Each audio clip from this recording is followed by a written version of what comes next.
Hey guys, it's your favourite terrible musician just trying to learn some theory and throwing it back to you guys at the same time. One of the best ways to think about chords in a non-linear way is what we call inversions. So if we look at your basic keyboard and we've got C, E and G, the C major scale, the C major chord, what would happen if we put this note, which is just down here, if we put that note at the bottom instead of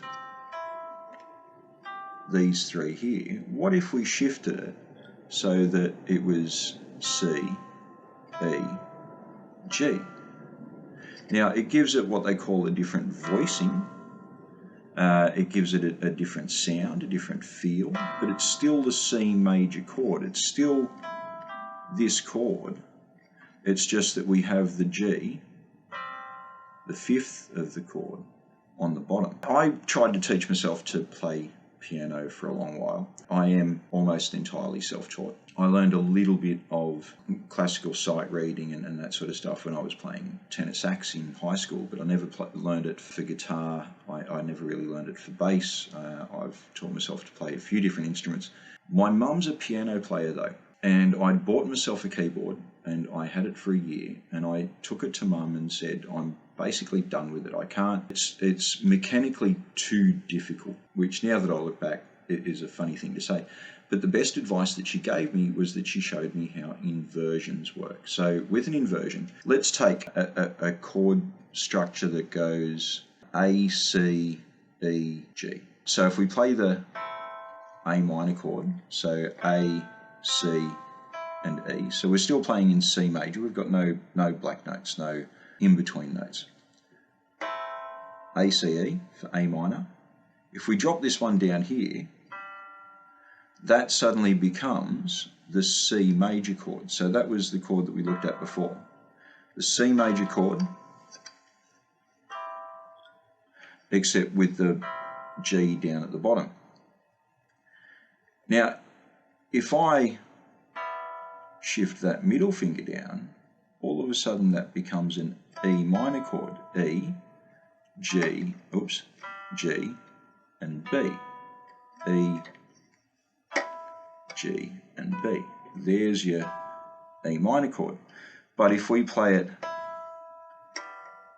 like that, that's an inversion. So we've got E at the top, the root note at the top instead of at the bottom.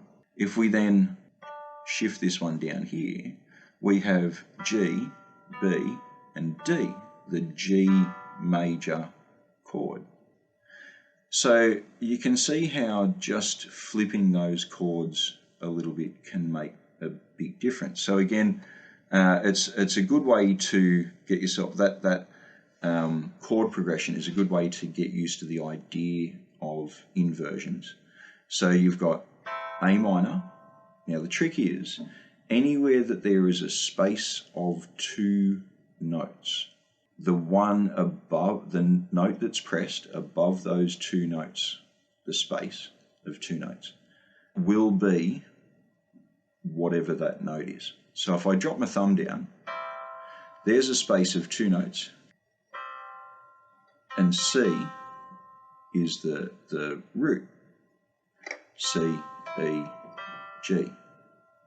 If I put this one down, E is the next note that we're pressing above that gap of two notes, two whole notes, two scale notes, might be a better way of saying it.